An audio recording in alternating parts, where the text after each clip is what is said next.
Vinaka, and a warm welcome to Speak Your Mind on Gold FM, only the classic hits. I'm Louise Kaunisella. The transgender-led movement, the House of Chameleon, will this year host the Andi Senikau pageant.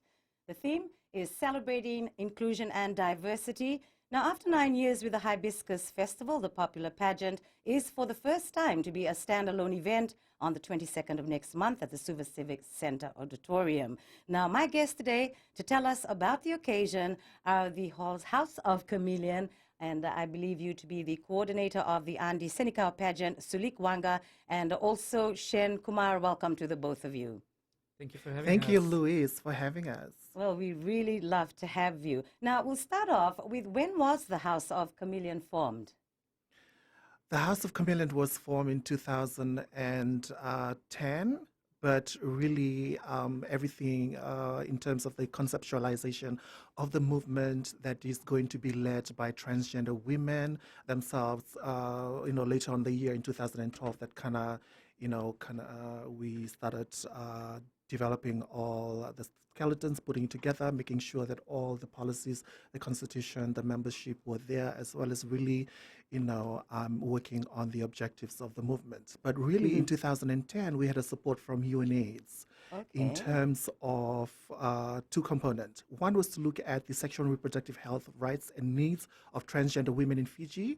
This is one of the first few consultations that we had. So we traveled to Lambasa, we went to Nandi, and we had it in Suva. So we gathered all the transgender community that came together, and we really looked at what were some of the challenges and barriers that were preventing transgender women from accessing public health services, and as well as other social services that are very important to our welfare and our needs. So some of the barriers that we identified from that meeting were discrimination and a stigma that the service providers were that we were facing from the service providers. Okay, so like, for example, what were you facing? Like, for an example. In terms of inadequacy of the service delivery in itself, to really look at the comprehensive sexual and reproductive health needs of transgender women. We are a constituency and a community that have specific needs in terms of our sexual health and needs. Some of us are medically transitioning, for example. So accessing public health services is a bit difficult because they were not specialized to provide services that would cater to our specific needs, such as that. Medical transitioning, or in terms of STIs, HIV, that were really friendly, but also confidential, affordable, accessible, and were tailored to us. So there were just some of the few kind of issues that we were facing in terms of that component, that the support from UNAIDS. The other component was to set up the Andi Senikau pageant. But I'm also just going to let my colleague here, Shen, from the House of Chameleon, to share also a bit in terms of some of the experiences that she faced as a transgender woman accessing services, particularly public health services in Fiji. Yes, that would be good for us to know, yes. Go. Thank you very much. Well, I'm actually working with the House of Chameleon as a human rights activist and a feminist.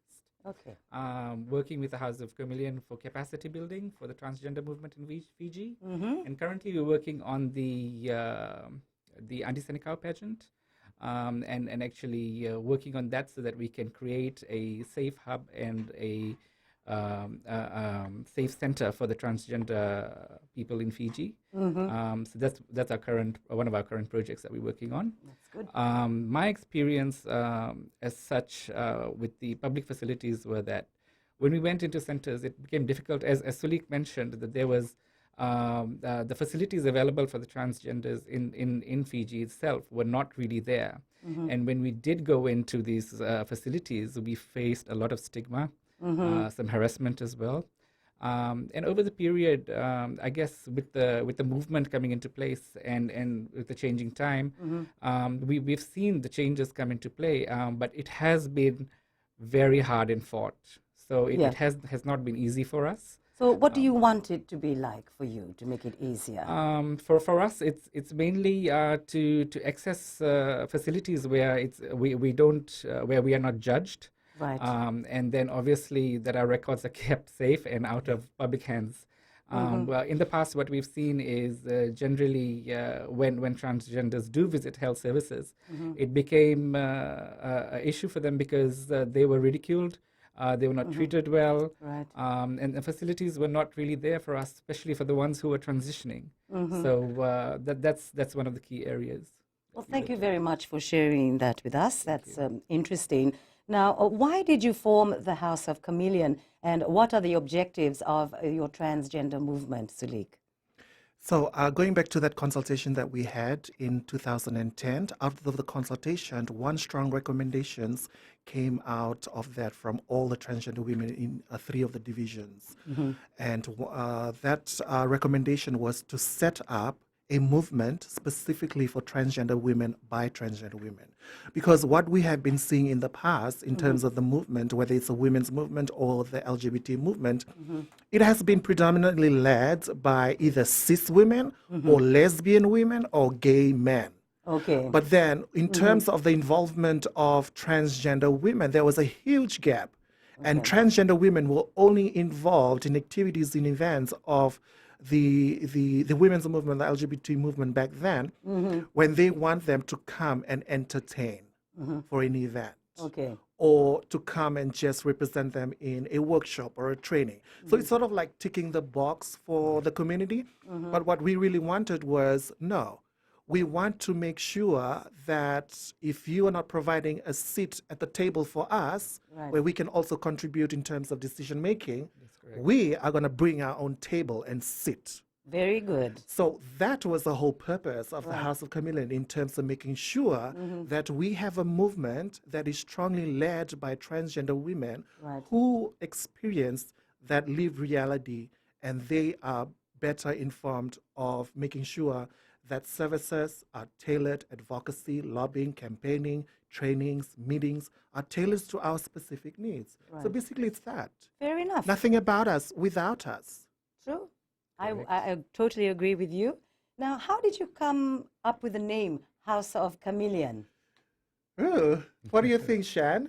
I'll let you take this one. Okay, so we've been getting that a lot. Like, oh my God, like why is a reptile kind of associated with a gender identity or a movement? So one of the things about the chameleon, you'll notice that house is not spelled House. Yes. It's spelled as in Haus, as in German house. So it's German spelling for the house. And the chameleon, instead of the C, we put a K.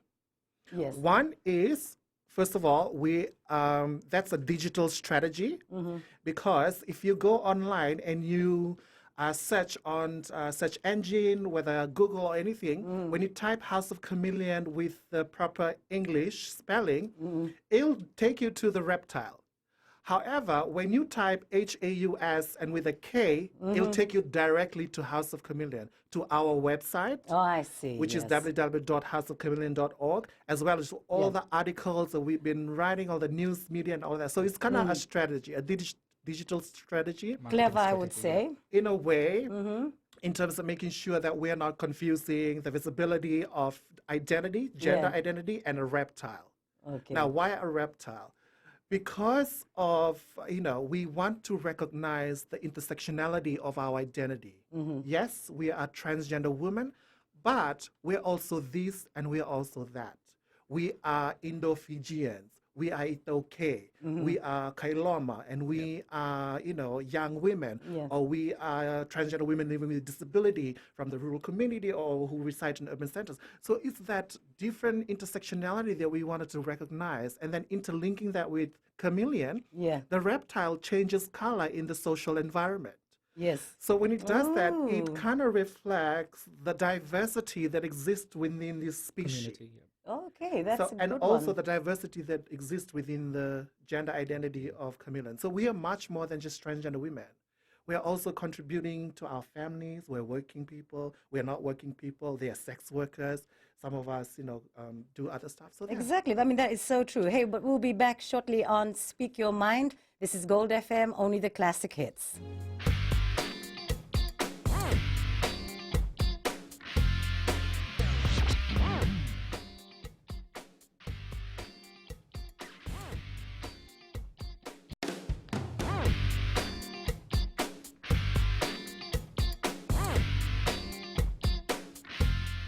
Welcome back to Speak Your Mind on Gold FM, only the classic hits. And I'm Louise Kaunisela. My guests in the studio today are from the House of Chameleon, the coordinator of the Andy Senikau pageant, Sulik Wanga, as well as Shen Kumar. So, yeah, very interesting to see and hear how you actually thought up of the name. I think it's really cool.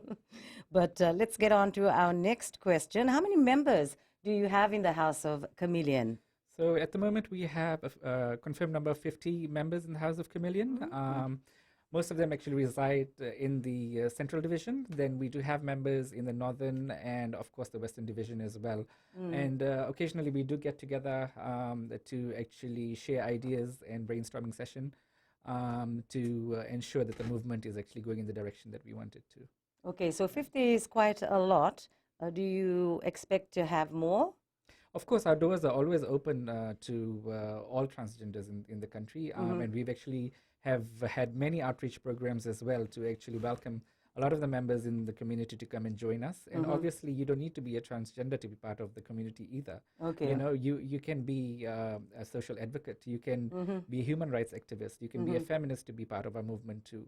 So we don't restrict anybody from joining the movement. The movement is open to everyone. Great. Now, let's discuss the theme of the Andy Senikau pageant, celebrating inclusion and diversity. Why did you choose this theme? There has been a lot of conversation going around throwing that a particular group of people don't belong in this country.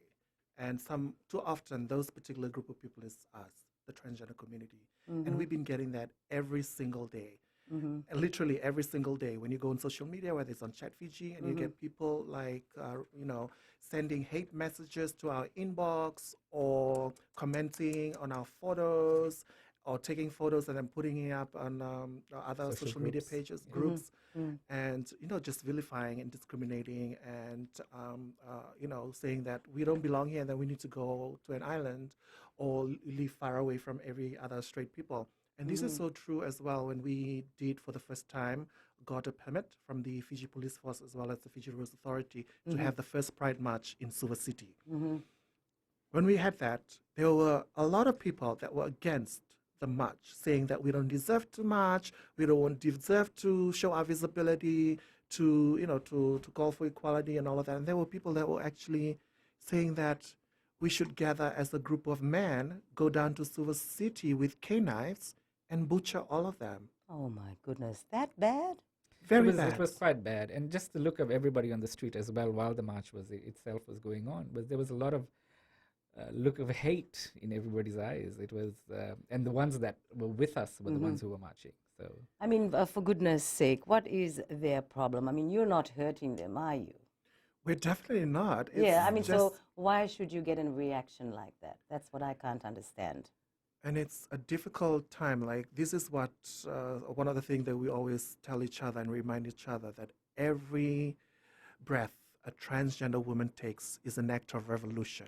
Because just to wake up another day and exist is courage. It takes a lot of, courage and a lot of strength to just exist and navigate with this very oppressive environment, very oppressive system and society that every day looks down on transgender people, that every day wants to kill, us and send us somewhere else. I mean, why should you look down on anybody, full stop? Exactly. We're all human beings, and I don't think that's the right thing to do, to look down on anyone. Exactly. Yeah, literally we have to actually, every time we get out of the house, we have to think of if the venue is actually a safe spot for us or not. Yeah. So that's exactly the way we live, and day in and day out. Oh, no. And there have been several incidents where we've been harassed and obviously been in situations that were not comfortable. So we've been through a lot. Yes, I mean, goodness. Yeah. So going back to your question in terms of why the theme, celebrating diversity, is basically that. We wanted to remind our folks out there, our community, the citizens of Fiji, that yes, we are all Fijians, but we are also this. And we transgender, we are diverse, and that we need to create an environment, an atmosphere, and a society of tolerance, of equality, of respect of each other. But really, to talk about that, it goes deeper than just having a conversation. We need to understand each other. Yes. You need to understand who I am. That's the and point. understanding who I am is recognizing that, yeah, I'm a transgender woman. That's how I identify. Yes. And that's who I am. You cannot say otherwise, or you cannot say that I'm lesser than you. I am transgender woman. I'm here. I exist. Full stop. That's it. Let's just get along with each other. Let's just get along with life. I mean, everyone's surviving. Everyone's trying to earn money. Everyone, most importantly, wants to live in peace. And then for you, I mean, imagine having to go through all these issues. Yeah. So I'm glad that you've come on the show. So at least we can make people who have narrow minds to maybe, just open up their mind and mind their own business. Yeah. I also wanted to point out, like when you're saying thank you for coming on the show, it's also important to note that when you choose to be visible as advocates like Shen and myself in public, when you choose to speak out and speak up for transgender women, you're also putting yourself at risk. That's correct. Because of the visibility, there is always a backlash that comes with that. Yes. And because we've been visible over the years with the movement and with ourselves and the media and in advocacy and lobbying and in public spaces, people are directing their hate on us because we have been on the front line. So, I mean, you would probably question why. Exactly. I mean, like, that's why when we met earlier this year in Vunda, and we had a Vunda outcomes and priorities, the House of Chameleon, we made sure that we prioritize the safety and protection of transgender human rights defenders who are on the front line of the movement because they were getting a lot of hate and they were getting a lot of death threats from the public. So, to talk about sustaining the movement, the transgender women, we need to sustain ourselves. So we spoke about self-care. You want to talk about self-care and things like that? So yeah, one of the key objectives for us is also self-care, because we've seen that over the period of times, while we are all fighting for the movement itself, we generally tend to not take care of ourselves, which is very key. And we are constantly fighting, as Sulik said. Okay, so when you say you're not taking care of yourself, what do you mean? So in terms of not taking care of ourselves, what we mean is we generally are just fighting for the movement and being out there to help and assist our community. But literally what happens is we don't actually reflect on ourselves, whether it comes to healthcare or education or actually just being relaxed for that matter. True. So that is the key aspect, and it's important for us to feel refreshed in order for us to continue the next day to fight the movement. So that's very important. So that's why self-care plays a good and also role. to just adding on to that, and also to avoid burnout. That's correct. Yes. Because there's a lot of pressure that involves in the work that we do, just in terms of lobbying, but also in terms of, fighting through an oppressive system. So all of that is taking a toll on our bodies and our mental health. Exactly, and we'll have to get back to that shortly on Speak Your Mind. This is Gold FM, only the classic hits, your only classic hit station in Fiji. Thank you a lot for your sweet company.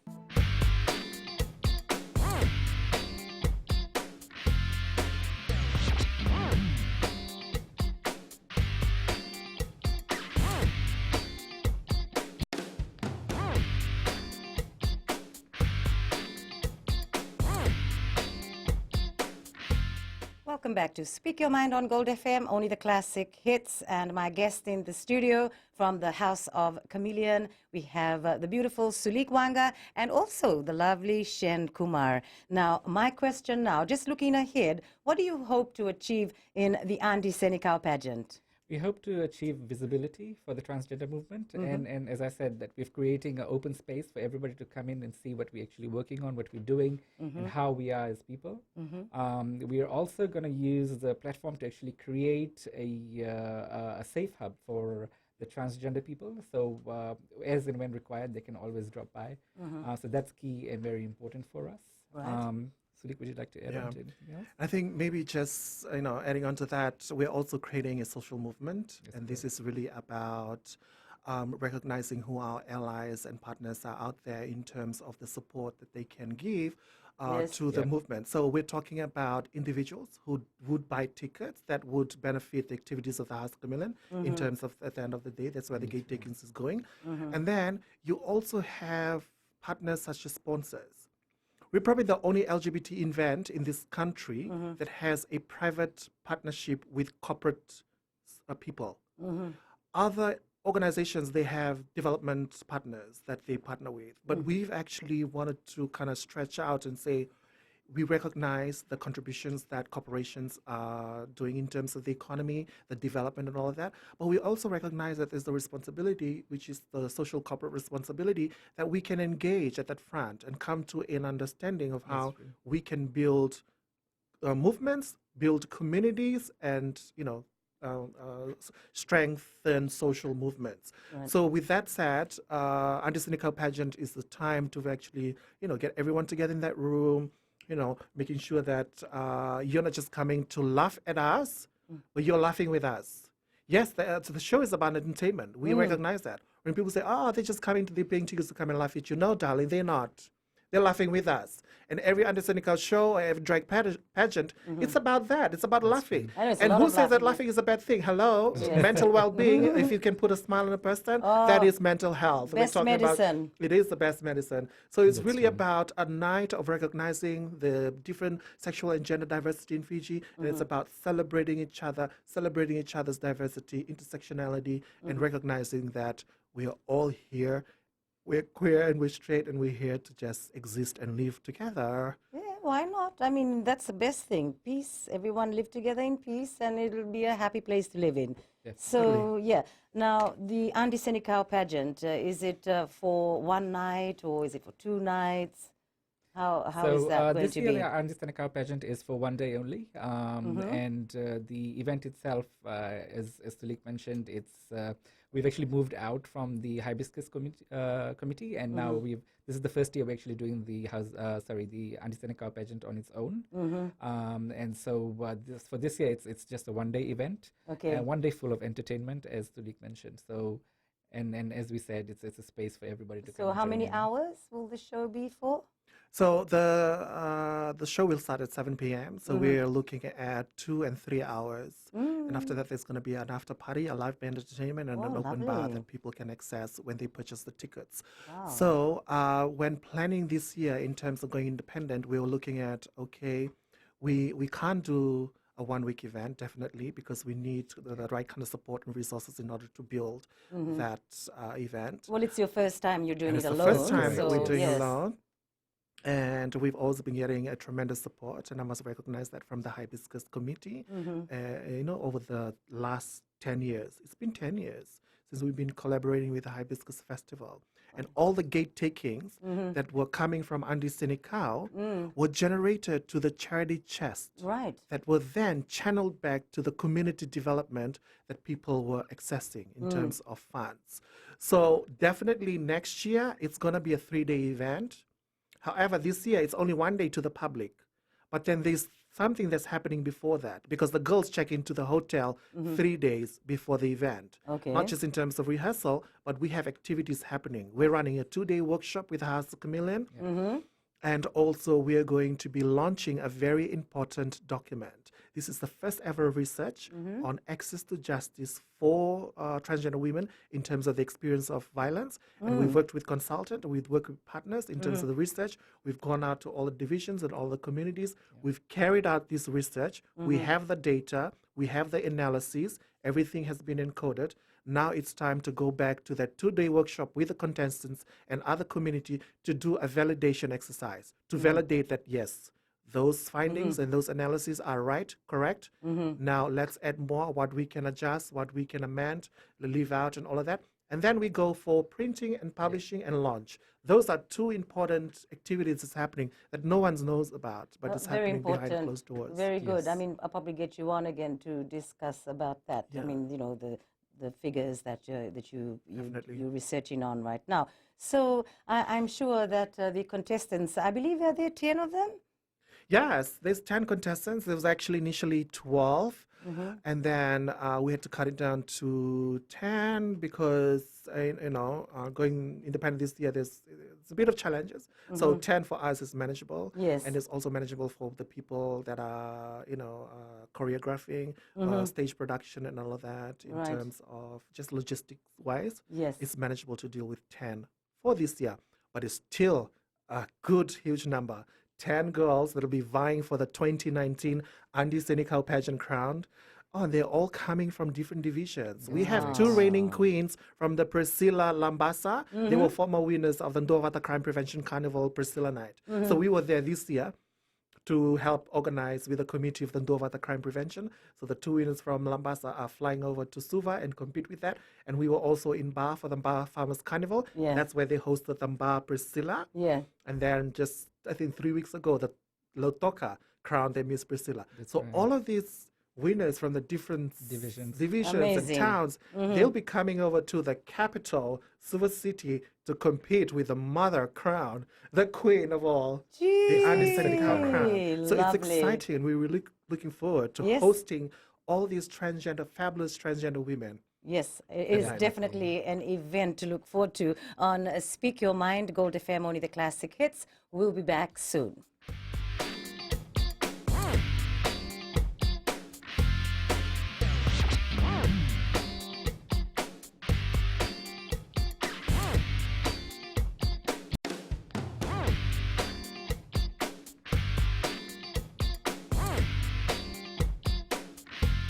This is Speak Your Mind on Gold FM, only the classic hits. My guest in the studio, and they're organizing this wonderful event. And I know everyone knows about the Andy Senecal pageant. They actually can't wait, but it's it's a standalone event this year, and I know that everyone's really excited. I can see, especially with Sulik. I mean, I can expect and know what is going to be on the show. But where can we get tickets to watch the Andy Senecal pageant? So currently we've signed an MOU with the Damodar Event Cinemas Group, and you can get your tickets from either the Damodar Cinemas in Suva or even the Damodar City itself. And we're also thankful for the Damodar Group to be actually a part of the Andy Senecal pageant, and all our corporate sponsors as well who've made this pageant happen. So thank you for all of them. Okay, so if that is the only place that you can get the tickets? So definitely... And obviously at the door as well? Yeah, Shan mentioned, at the Damodar City Cinemas as well as Village 6 Cinema. That's correct, yes. And then we also have the Andy Senecal team, such as myself and Shan and the other groups that have tickets, and we're reaching out to our own networks. Yeah, that's and you better get them quick, because I can imagine they're going to fly. So that's on the 22nd of next month, right? That's correct, yes. Correct. Is that a Friday? Friday, okay, great. How much are the tickets?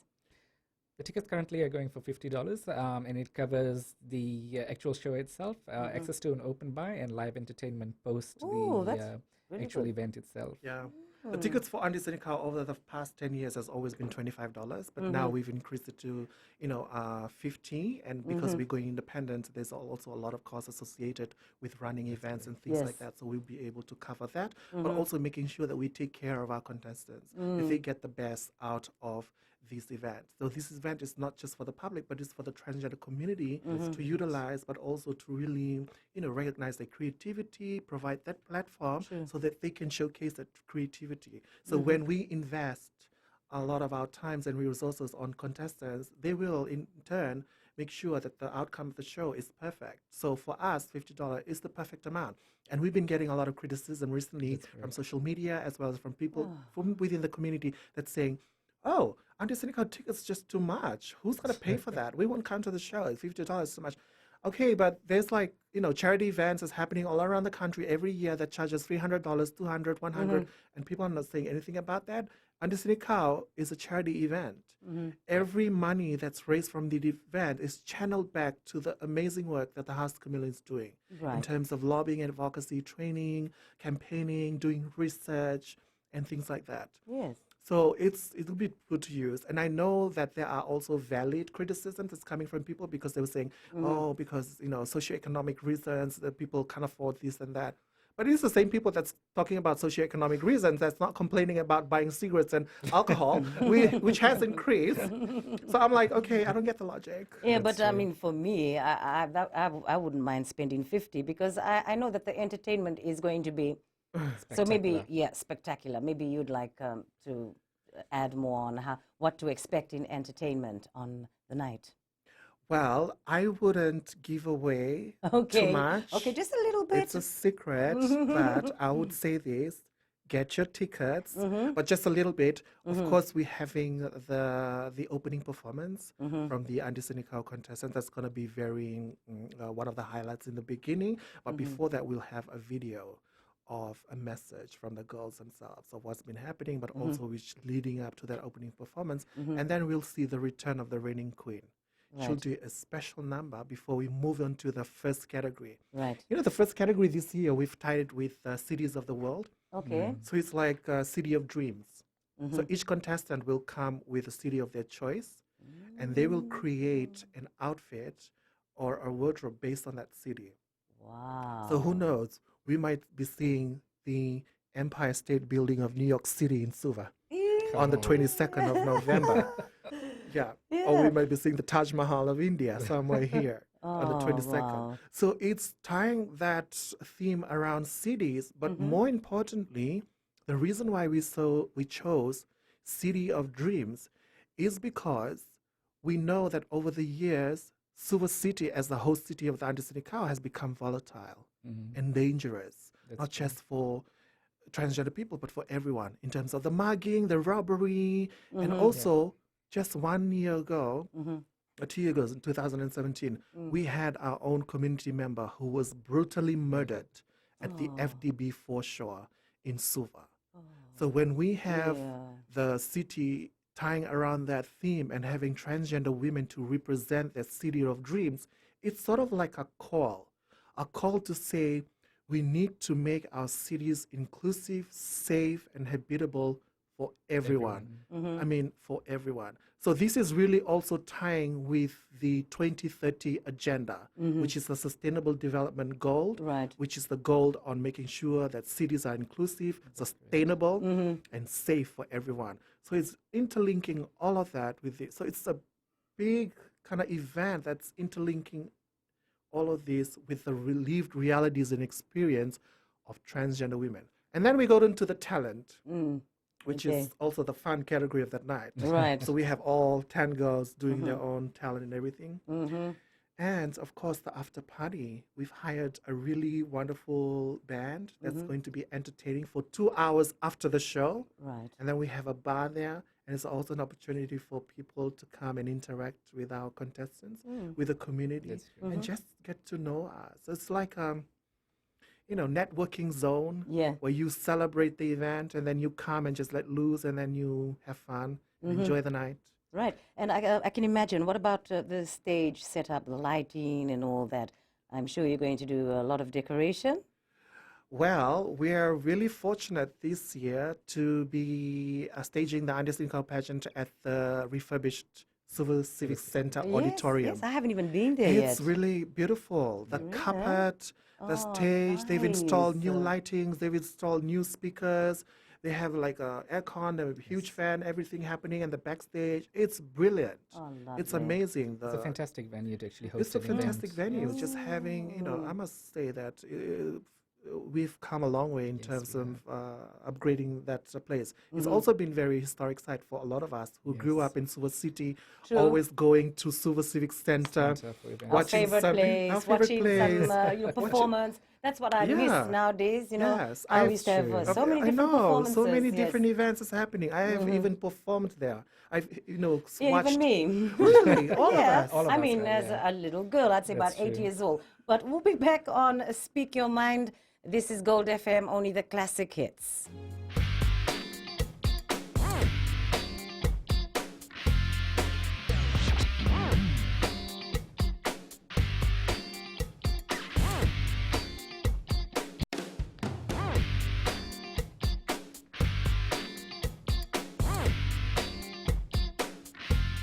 Welcome back to Speak Your Mind on Gold FM, only the classic hits.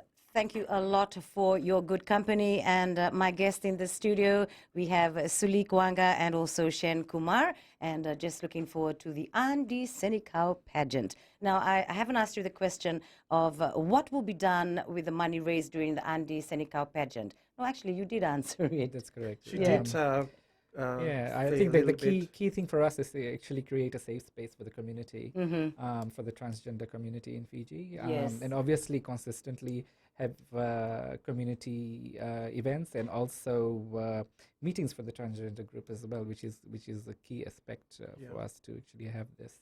Definitely. Yeah. And she touched a little bit about the community hub and safe shelter. Yeah. That's really the long term of the Undescenical pageant going independent correct. from now That's till really the good. thing.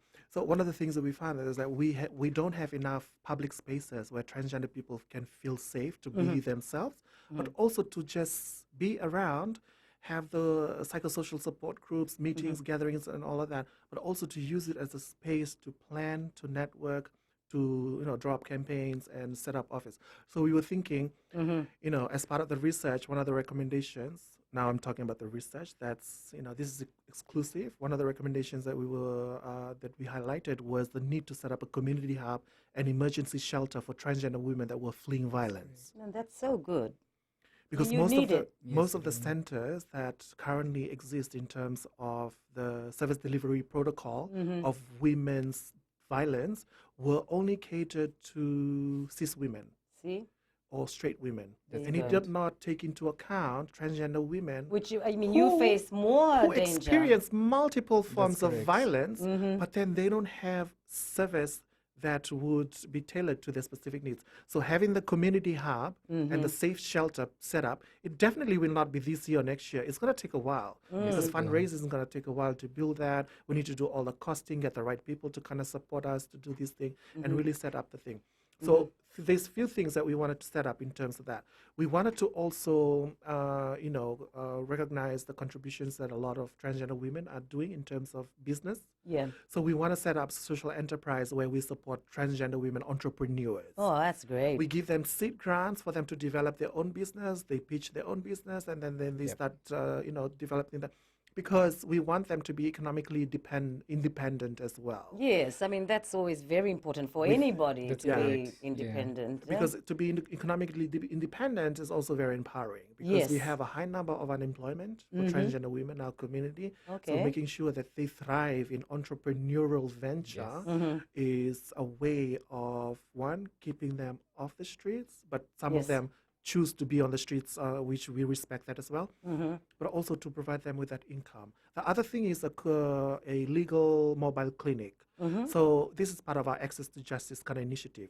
We want to make sure that we set up a clinic, which is a mobile clinic, legal mobile clinic, where we have a legal people, like lawyers, that will partner with them, that will drop in the center every month or every fortnight to talk about legal literacy. Just talk about the law. Talk about what are our rights. How can we access justice system? Right. What are the mechanisms in place for us to be able to exercise our rights, but also to be, to free from violence and all of that. Yes, I mean, everyone has a right. I mean, we're all born equal and the same. Now, the LGBT, which stands for lesbian, gay, bisexual, and transgender people, should be treated the same, with the same dignity and respect as anyone else, and be able to live according to their gender identity. But often you face serious discrimination and mistreatment at work, school, and in your families and communities. Now, I just wanted to, I mean, you've already brought up about, the case of the FDB foreshore as an example. So what are your thoughts on this? I mean, what is the situation like now in Fiji? Are we more accepting of your choices, or do we still have a long way to go? And who are your strongest critics? And what would you like them to know how you feel? I would say mindsets are changing, but that they are taking more time than it should. In fact, we've had a lot of allies as well, so we do respect that, and in saying anything. But also there are a lot of people out there, as we said earlier, with a lot of hate, and we usually see this through social media, through people on the street, and even communities who are usually bashing us across for whatever we're saying or coming out in public. I know for a fact that even if after doing this show, we'll have a huge lot of backlash as individuals, as and obviously as House of Chameleon members as well. So this we are 100% sure it's going to happen. So we're definitely going to walk out of this door after today, after this interview, and we're going to talk about how are we going to mitigate the threats that are going to come That's after? correct. You know, things like that. We get that every time. So I think also we've come a long way in terms of the LGBT movement in Fiji. We're probably the only country in the Pacific that has a very thriving and diverse LGBT movement, whereas in other countries they have just one organization that's focusing on the entire LGBT community. But in Fiji we have a few pockets of LGBT communities focusing on our issues, and the House of Commons is specifically dealing with transgender women's issues because we feel that we are always at the forefront of human rights violations when compared to our other peers. Okay. The other thing is, in terms of, you know, how can things get better and all of that, political will and political support is very important. Very important. The work for trans liberation and equality in this country cannot be done solely by the movement such as House of Chameleon. Okay. It requires a multi-stakeholder approach, coordination, support, collaboration, partnership. So we need government. That's great. We need institutions such as the police or the legal people, Legal Aid Commission, for example, or the Fiji Human Rights and Anti-Discrimination Commission. We need all these people, our women's movement, our feminists, and our own community to come on board and really, address the issue. The other thing that we really need to talk about is how can we improve the legal and policy protection for LGBT people in this country. Fiji is the only country in the Pacific and few countries in the world that has a constitutional protection for sexual orientation, gender identity, and expression. Nice. But then when it comes to implementation, there's a huge gap in terms of implementation of those constitutional protection. So we need to sort of like raise the bar, up the bar, and make sure that what's on the paper is reflective of the lived realities and daily realities of our communities. Yes, so I mean, who would you say are your strongest critics? That's a hard one. It's a hard one because we're getting it from a lot of fronts. Yeah. Okay, so just quickly, because I think we're running out of time now. I mean, for someone, just say, for instance, for someone who hates you for nothing, I'd say that. What would you like to tell them? How do you feel, and how would you want them to understand where you're coming from? Shan? I would just like to say, and as part of the Andi Senekau and movement as well, and House of Chameleon movement, is that we've created a space, where you can come in and speak to us, be with us, see how we are. Don't just judge us based on what you see on social media and what others are saying, be open-minded and treat us as humans, because we all deserve human respect. Yeah. That's key. Yes. Maybe for me, the thing that I really wanted to highlight, this is what we've experienced over the years, and also just reading from what people are posting on social media and other stuff. There's this sexual fixation on transgender people, the over-sexualization of our community. When people talk about LGBT, or when they talk about gay people, or when they talk about trans women, the first thing that comes into their mind is the sexual aspect. Exactly. We need to start removing that and look at the person for their identity rather than what they do in their private space at night or in bed. Look at them first as humans. Because that's where a lot of the conversation have been, kind of screwed up and over-sexualized, and there's a lot of fake news because people always fixate transgender women as being sexual. Yeah, that's so true. I mean, that's the first thing that pops up in their mind. I mean, that's geez, right. Yes. Yeah. We also need to recognize that transgender women have hopes. Yes. They do have dreams, just like any of you out there. And we need to, And you're contributing to the economy as well. Of course. We are contributing so much to the economy. And there's, in the US alone, there's over $200 billion from the pink dollar that's generating within the economy. And imagine the potential that Fiji has if we open up the space and allow transgender people, including LGBT people, to be themselves, not only in the workplace, but at schools, at home, and in other society. We'll generate that money, that pink dollar, that's hiding there because people are hating on us. That's correct. Imagine the economy will thrive if you start loving us. Well, that's really great. Unfortunately, Speak Your Mind has come to an end. Thank you so much for appearing on the show. Thank you for having us. And I'd love to have you on again. Okay, thank you. So from the House of Chameleon, Sulik Wanga and Shen Kumar, Vinakavakalevu, and on Speak Your Mind, I hope you enjoyed the program. Until next week, Misamo Demanda.